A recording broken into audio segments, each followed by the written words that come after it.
GPSC में 1500 medical officer सहित 2808 जग्यानी भर्ती आज थी अरजी प्रक्रिया शुरू और छेल्ली तारीख 10 December. Gujarat public service commission एटले के जीपीएससीए आरोग्य विभाग की वर्ग 1 और 2 जग्यानी भर्ती जाहिर करी है। जाहिर करेल भर्ती में सौथी वधु मेडिकल ऑफिसर की 1500 जग्या सहित विविध तबीबों अध्यापकों की कुल 2808 जग्या पर भर्ती कराशे। उम्मीदवारों 21 नवेम्बर थी 10 डिसेम्बर रात्रिना 12 वाग्या सुधी ऑनलाइन अरजी करी शकशे।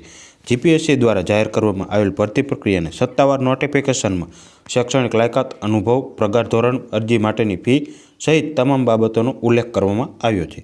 आयोगनी जाहेरात मुजब सौथी वधु 1506 जग्या मेडिकल ऑफिसरनी, 273 गायनेकोलॉजिस्टनी, 227 फिजिशियननी, 200 जनरल सर्जननी, 147 वीमा तबीबी अधिकारी भर्ती थशे। जीपीएससी द्वारा लांबा समय बाद मेडिकल फील्ड में भर्ती जाहिर करवामां आवी छे। जाहिर करेल भर्ती ने एप्रिल 2025 सुधी में पूरी करवानो आयोगनो अंदाज है।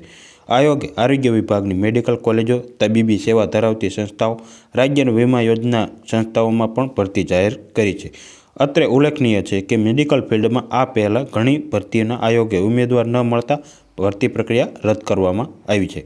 पण आरोग्य और परिवार कल्याण विभाग हस्तक मेडिकल कॉलेजों और संलग्न संस्थाओं वर्ग 1 प्राध्यापक एटले के प्रोफेसर और सहप्राध्यापक एटले के एसोसिएट प्रोफेसर वर्ग 1 पोस्ट पर भर्ती करवामां आवशे, जेमां इम्यूनोहिस्टोलॉजी एंड ब्लड ट्रांसफ्यूजन की 1 जग्या, कार्डियो की 1 जग्या, मेडिकल गेस्ट्रो एंट्रोलॉजी की 1 जग्या, सीटी सर्जन की 3 जग्या, कार्डियोलॉजी की 6 जग्या, न्यूरोसर्जन की 6 जग्या और सर्जिकल गेस्ट्रो एंट्रोलॉजी की 1 जग्या पर भर्ती करवामां आवशे।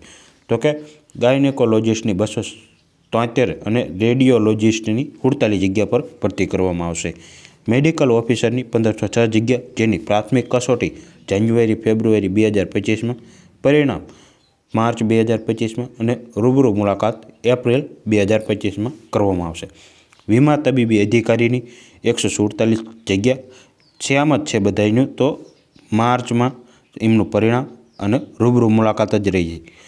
पछी जनरल सर्जन की 200 जग्या, गायनेकोलॉजिस्ट की 273 जग्या, फिजिशियन की 227 जग्या, एन्थोस्टिस्ट की 106 जग्या और रेडियोलॉजिस्ट की 47 जग्या, आम कुल 2808 जग्या पर भर्ती करवामां आवशे।